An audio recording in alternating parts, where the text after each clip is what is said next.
Alright, so here is my $2,000 smartphone. This is the Fold3 Samsung phone. So, recently 2 updates were pushed out to my phone.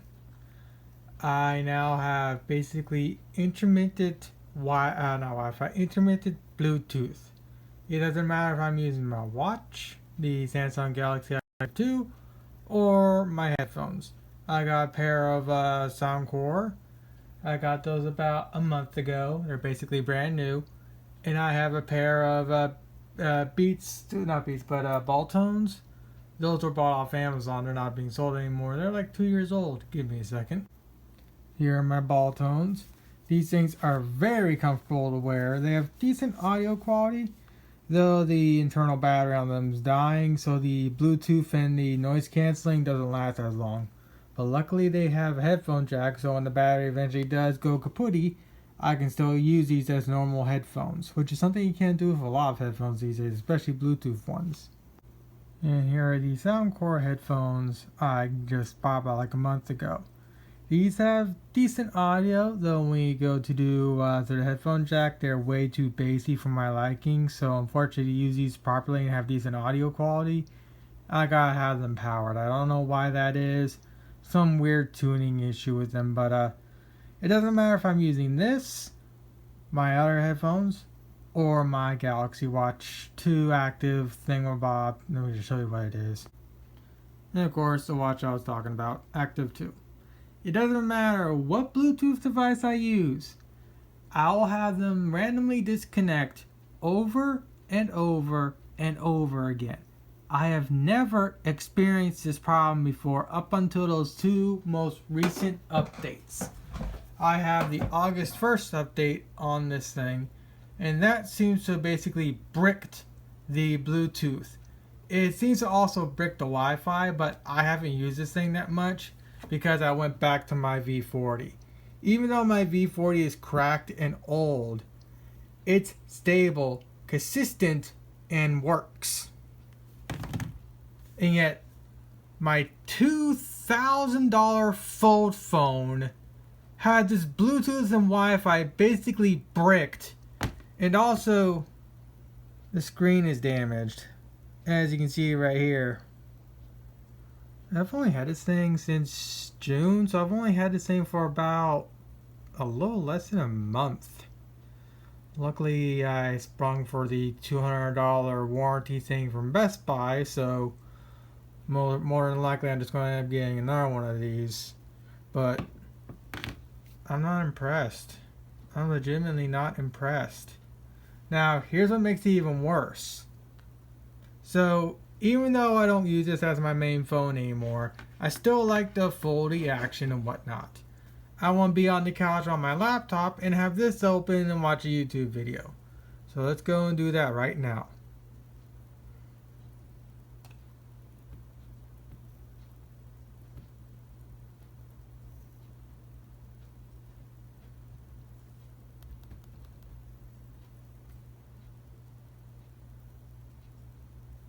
Okay. That's great. I think the touchscreen's failing on this thing.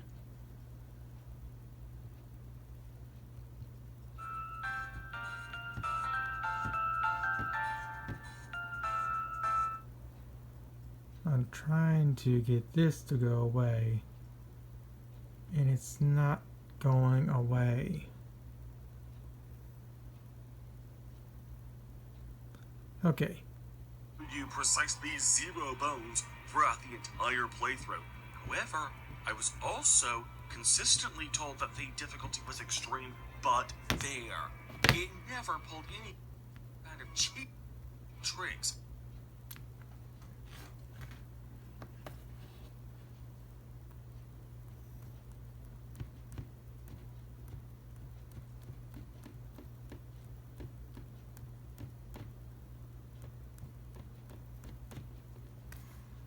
Great. The touchscreen's busted.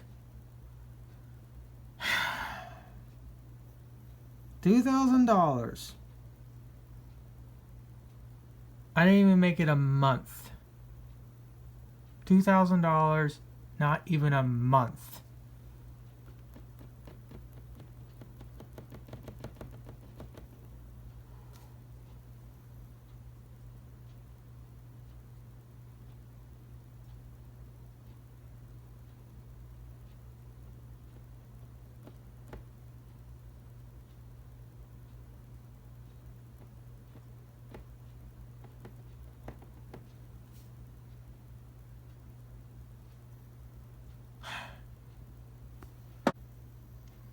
Alright, so I had issues connecting it to my computer.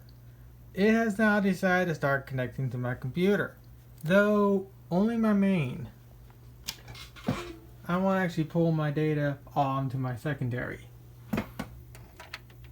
which is this Dell Optiplex right here. Alright, so I need to hit allow. Let's see what happens.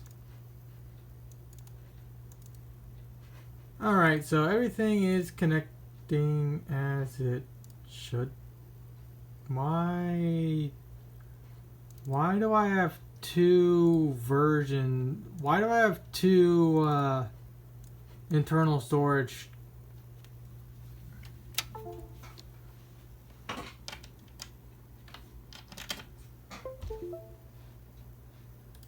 I only have one on my main and on my secondary.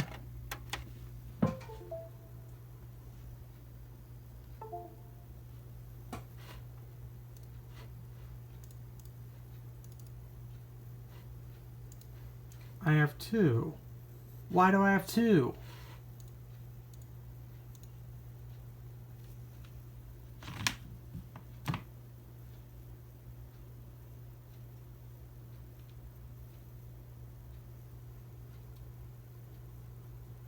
Never change, Dell.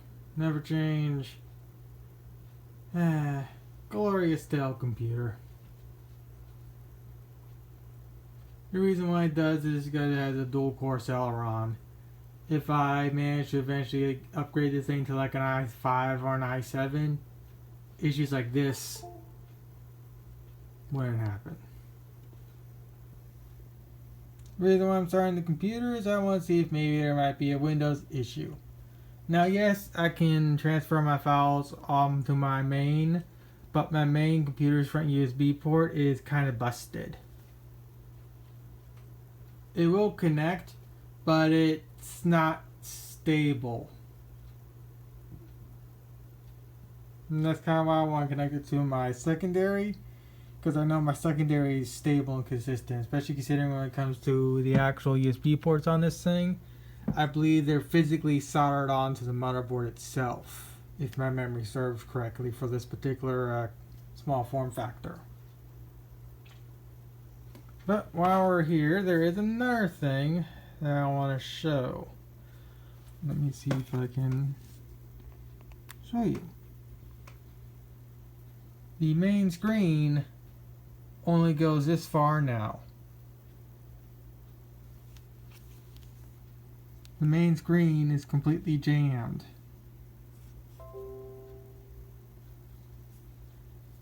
And now it's so jammed that it doesn't even want to display properly. And I can feel that if I keep doing this, I'm going to completely ruin the phone and I'm going to bust it in half. I don't know how well I can actually show how much force I need to put down on this, but I'm putting a lot of force, and I mean I'm putting quite a bit of force, but not enough to bust it for obvious reasons. But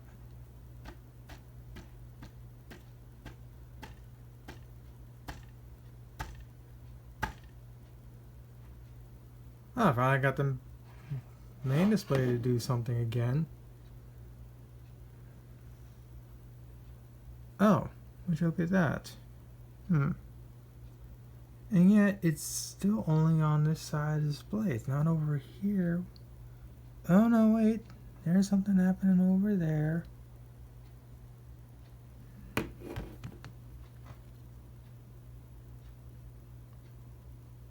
Yeah, if I continue on, I'm going to bust this phone.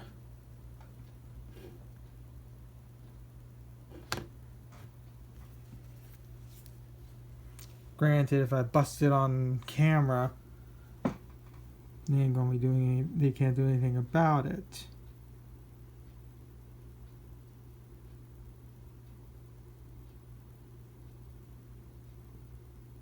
It feels like the mechanism that's used to hinge the thing is jammed somehow.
Oh, that's part of the picture?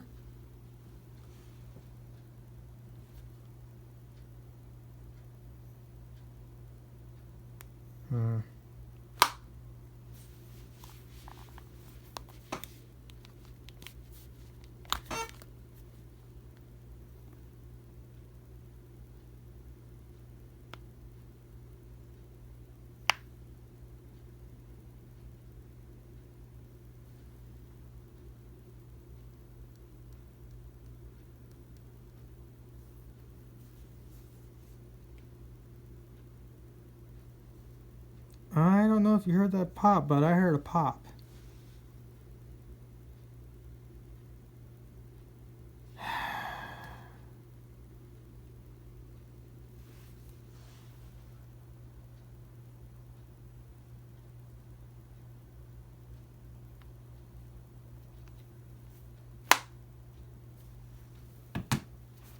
Can I at least pull my data off my phone?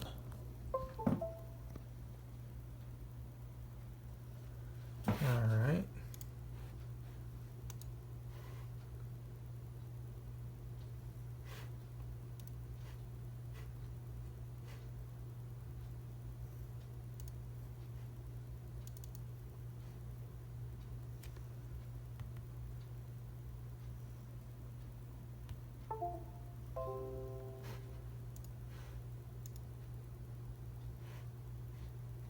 Why does it show 2?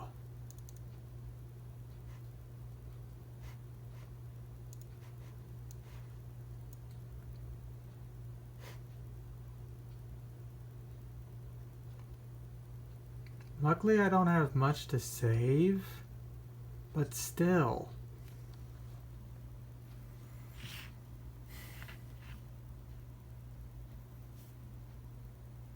I think the only thing I'll need to pull or do like a screenshot or something of will be this. That way so I can transfer my account back over to my V40 here. Everything else can more or less be nuked. Now unfortunately YouTube Macross has long been shut down, but this phone doesn't have all the assets on it. My V40 here actually has all the assets for YouTube Macross. So yeah.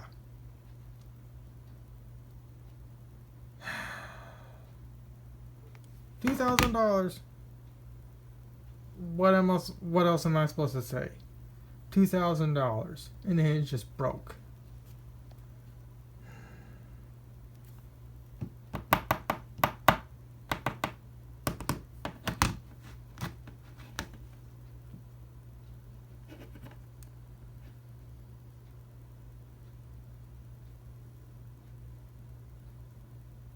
Yeah, if I go any farther, I will legitimately bust this phone in half. As much as I hate this phone, I still want to get a replacement. Even though that replacement is just going to sit in a box and never be opened again. But this thing's busted. So, when I was saying that I got about a month out of this thing, I got a little bit over a month. I got this June 19th because I found some videos I recorded back when I initially got this thing. Or not June 19th, June 20th, sorry. I got this on June 20th. I'm recording this on Monday, August 8th at 2 a.m. in the morning. So I've got a little over a month of use out of this phone before it completely shot the bed. In comparison to my V40 here, this one's still basically pristine. There's a small little gash right there, but that little gash right there does not correspond to the busted pixels on the display here. Because if I manage to open it up, you can see the busted pixels down here do not correspond to that little gash. They're on the completely opposite side. So this little gash right here is not the cause of the pixels dying. I don't know what caused the hinge to itself, but the hinge is dead. And I'm even going to try and figure out what's wrong with it. Alright, so if I go cameras. Alright, looks like all my cat pictures are there. My beautiful sleeping cat pictures. Do I have one with the eyes open? Nope, I just have one just completely crashed. I love my outdoor kittens. Alright, so the last thing I really need to copy over is my music, and that can actually go directly to the music folder of my computer because I just reinstalled Windows on this thing and I don't have all my crap. So why not just take the music file from my phone here and just drag it over. So sorry about this video being a lot longer than I initially anticipated, but the last thing I would expect is for the freaking Hinge to just die on me.